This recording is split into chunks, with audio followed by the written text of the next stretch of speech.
라파엘의 몰도와 스콜리도 좋지 못한 전 세계 초자 영상들 프리안19 남양 특집 동결판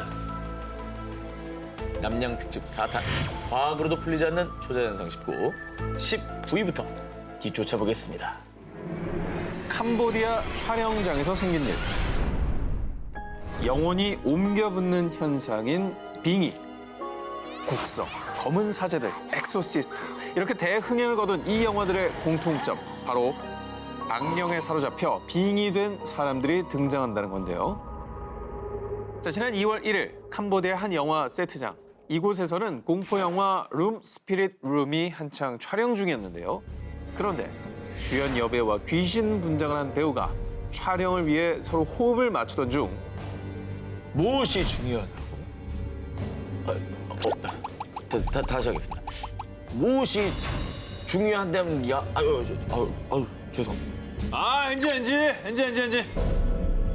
뭐 촬영장에서 대사 틀린 일이야 종종 있는 일이니까 제작진들은 대수롭지 않게 넘겼습니다. 그런데 바로 그때 귀신 분장을 한 배우가 갑자기 돌변했습니다. 자, 무엇인가에 홀린 듯 다짜고짜 옆에 있던 철사를 잡아채 상대 배우의 목을 조르기 시작했는데요. 어머.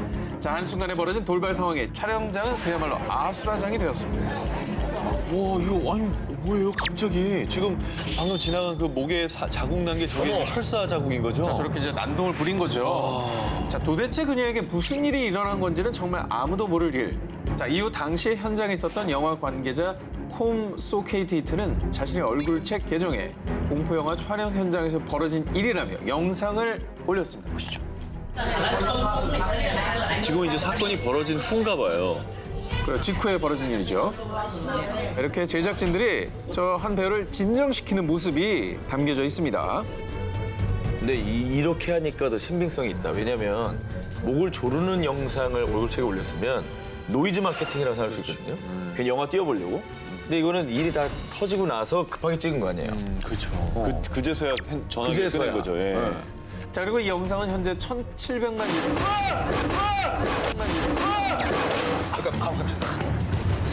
아우. 아니 이거 누가 바로 찾아낸 짜증나. 다음에 감독님이 찬 거예요? 아, 놀라지 마. 저예요. 아니 저게 왜 빠졌어?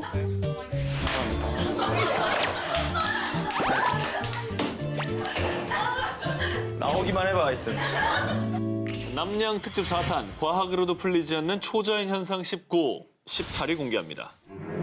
1번 머리카락이 자라는 인형. 지난 65회 특종 등골이 서늘해지는 기묘한 이야기 19에서 제가 인피 인형 괴담을 소개했는데 다행히도 한 인형 제작가의 작품이었다는 사실이 밝혀졌죠. 간담을 서늘케 했지만 그런데 말입니다. 일본 홋카이도 이와미자와에 있는 사찰 만넨지. 이곳에는 일본 열도를 진짜 리얼 소름 돋게 한 인형이 있다고 합니다. 이 인형의 사연은 1918년으로 거슬러 올라갑니다. 이 인형은 18살 스즈키 나가요시가 자신의 3살짜리 여동생 기쿠코에게 준 선물이었습니다. 그런데 동생이 심한 독감을 앓다 그만 세상을 떠나고 말았습니다. 그 뒤 기쿠코를 추모하기 위해 가족 재단에 인형을 올려뒀는데 며칠 뒤 가족들은 깜짝 놀라고 맙니다. 분명히 단발이었던 인형의 머리카락이 살아있던 겁니다. 머리가 많이 자랐는데요. 저건 너무 많이 자랐는데? 이때부터 가족들은 이 인형에 딸 기쿠코의 영혼이 깃들어 있다고 믿기 시작했는데요. 그러나 1938년경 온 가족이 당시 일본군이 점령했던 러시아 사할린으로 이사를 가야 하자 딸의 영혼이 깃든 인형이 편히 쉴 수 있도록 인근의 만넨지절에 맡겼다고 합니다. 머리카락이 자라는 인형에 대한 이야기는 삽시간에 일본 전역으로 퍼져나갔고요. 많은 이들이 이 미스터리한 인형을 보기 위해 만넨지를 찾았습니다. 그런데 이때 기쿠코 인형의 이야기는 신도를 모으기 위해 절에서 지어낸 얘기입니다. 한 광부가 절에 맡긴 인형의 머리카락이 자랐다는 전설을 각색해 신도들을 모으기 위한 거짓이라고 주장한 거죠. 아니 충분히 저렇게 주장할 만한데 근데 머리카락이 진짜 자라고 있다면서요? 한 기자님 말씀처럼요. 사람들도 그런데 그 머리카락은 뭘로 증명할 거냐라고 반문을 하기 시작을 했습니다. 결국 학계에서 진위를 파악하기 위해 인형의 머리카락 성분을 분석을 했습니다. 그런데 인형의 머리카락에서 사람이나 동물의 털을 구성하는 비늘층이 발견됐습니다. 머리카락이 인형 머리에 있는 접착제를 영양소로 흡수해 계속 자랐다는 주장이 저렇게 등장. 하지만 이 주장 역시 모근 없이는 모발이 자라는 것이 불가능하다는 또 다른 주장에 의해 다시 방향을 잃고 맙니다. 정말 의문이다.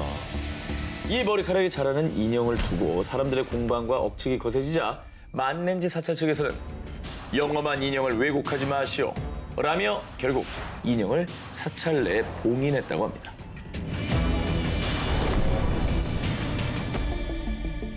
남양 특집 4탄 과학으로 풀리지 않는 초자연 현상 19, 17위 공개하겠습니다. 정체불명의 보라색 구슬. 2013년 미국 애리조나주 투손 인근에 있는 한적한 사막을 산책 중이던 제라딘 베가스와 남편. 그런데 이때 어머, 여보 이거 좀 봐요. 너무 이쁘다. 아니, 근데 이게 뭐지? 한 웅덩이에서 반짝반짝 무언가 빛나고 있었습니다. 두 사람의 눈앞에 펼쳐진 것은 보라색 구슬. 에이? 수천 개, 수만 개 될 것 같지 않습니까? 누가 버리고 왔나? 자, 그래서 부부는 신기해서 보라색 구슬을 자세히 관찰했습니다. 일단 속이 훤히 비칠 만큼 투명했고요. 예쁘다. 말랑말랑한 촉감까지. 그런데 손가락으로 눌렀더니 톡 하고 터지면서 액체가 새어나왔습니다. 무슨 알 아니에요? 거북이 이런 애들은 막 200알씩 낳잖아요. 아, 그래요? 네, 그리고 멀리 와서 무태다가 200알 낳고 또 가고 그렇죠, 그러잖아요. 이제 많이 낳고. 근데 애리조나는 내륙이고 바다가 없어요. 이 두 사람은 결국 투손의 한 지역 뉴스에 제보를 했습니다. 그래서 며칠 후에 취재를 위해서 기자가 이 사막을 찾았을 때까지 이 구슬들은 전혀 마르지 않은 채 그 자리에 그대로 있었다는데요. 신기하다. 야, 되게 신기하다. 자, 저렇게 지역 뉴스에서 취재를 했으니 그 뒤 이 물질은 퍼플 스피어스, 즉 보라색 부채로 불렸고요. 뉴스는 사막에서 발견된 미스터리한 물질이라며 보도했는데요. 그런데 곧바로 보도팀의 전화가 빗발치기 시작합니다. 신문에 수분을 공급하는 워터비즈 같은데요. 미국에서 극비로 개발 중이던 신종 물질을 사막에 몰래 버린 걸 거라고요. 자, 수많은 사람들이 추측성 제보를 했지만 확인 결과 모두 아니었습니다. 그럼 뭐야? 논란이 거세지자 보도팀에서는 이 보라색 구슬의 샘플을 채취해서 모 대학교에 의뢰까지 했습니다. 궁금하다. 뭐랄까, 저희도 정확하게 뭐라고 말씀드릴 수는 없습니다. 라는 대답뿐. 뭐가 시원하게 안 나오는 거예요. 자, 결국 이 사건은요, 미국의 모 사이트에서 미국에서 잘 알려지지 않은 15가지 미스터리 중 하나로 선정되기도 했습니다. 아무도 발견하지 못한 초자연적 신비의 물질. 혹시 당신은 이 보라색 구슬의 정체를 아십니까? 남양 특집 4탄 과학으로도 풀리지 않는 초자연상 19, 13위 공개합니다. 모모를 낳는 엄지발가락. 말레이시아 서남부의 도시 두리안 텅갈에 사는 23살의 평범한 여성 시티 수하나. 어느 날 왼쪽 발가락 발톱이 빠질 것처럼 아프더니 몸에서 열까지 펄펄 끓었습니다. 어머, 그런데 다음 날 아침 정말 믿을 수 없는 광경에 그녀와 가족들은 큰 충격에 빠졌는데요. 놀랍게도 아팠던 왼발 근처에 크리스털같이 투명한 구슬들이 놓여 있던 겁니다. 진짜? 말도 안 돼. 헐. 그녀의 어머니는 왼쪽 발가락에 발톱이 살짝 들렸고 그 사이에서 무언가 굴러나오는 걸 봤어요. 지금 발가락에서 보석이 나왔다. 뭐 이런 거잖아요. 그 전날 끼워놓은 거 아닙니까? 발가락에서 구슬이 나왔다는 건데 그래, 믿음이 안 그리고 간다는 이 현상은 무려 수개월간 지속됐습니다. 헐. 그 구슬들은 투명한 것부터 분홍색, 초록색 이렇게 색도 또 크기도 다양했습니다. 그 뒤에도 계속해서 발가락에서 구슬이 나오자 결국 시티 수아나와 어머니는 2007년 1월 모 병원의 외과를 찾았습니다. 병원에서 왼쪽 발에 엑스레이를 찍고 피 검사도 했지만 별다른 특이점은 발견되지 않았다는데요. 한편 말레이시아 국립의과대학 존 폴 교수의 소견으로는 관절 부위에 염증을 일으키는 통풍이 아닐까 생각했다고 합니다. 하지만 통풍일 경우에는 염증이 구슬 형태가 아닌 보통은 흰 고름 형태라고 하는데요. 그래. 그러니까 이게 통풍이라고 보기도 좀 힘든 거죠. 아니 그러면 뭐 통풍도 아니고 이 구슬의 정체 그 뭐 이렇게 잘라서 아니면 현미경 같은 걸로 좀 분석은 했어요? 이 여자분의 상태에 관해서 좀 더 이제 상황을 설명드리면 결국 병원에서 받은 검사로는 CT 수아나의 증세를 의학적으로 설명 확인 불가능했고요. 또 그녀의 발에서 나온 구슬 성분도 확인이 불가능했다고 합니다. 그러니까 인위적으로 껴놓은 게 아닌 거죠. 인위적으로 껴놨으면 그 성분이 뭔지 왜 모르겠어요. 아, 인체 DNA도 없다? 그럼 신기하다. 전혀 성분을 알 수가 없는 거죠. 과학적으로 밝혀지지 않은 보석 발가락의 소유자. 그녀의 초자연적인 능력은 과연 어떻게 설명할 수 있을까요? 남양 특집 4탄 과학으로도 풀리지 않는 초자연 현상 19, 12위입니다. 당신은 환생을 믿으십니까? 죽은 사람이 다시 태어나는 것을 일컫는 환생.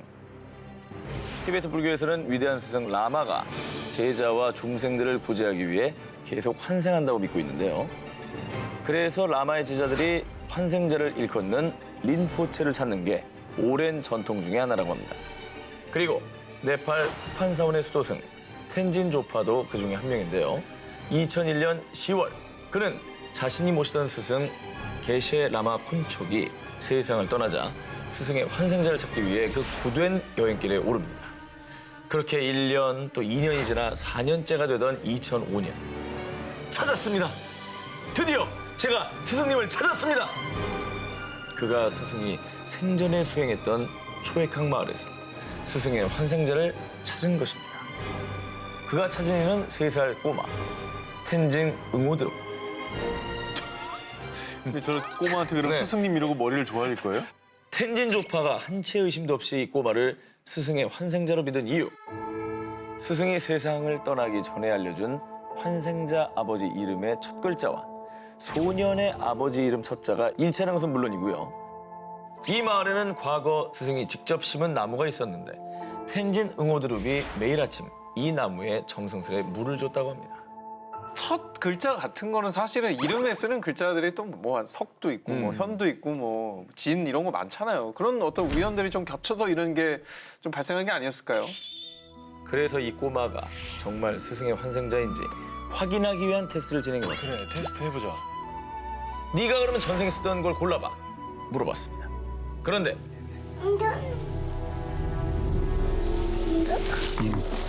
염주며 종이며 북이며 모두 알아맞혔다고 합니다.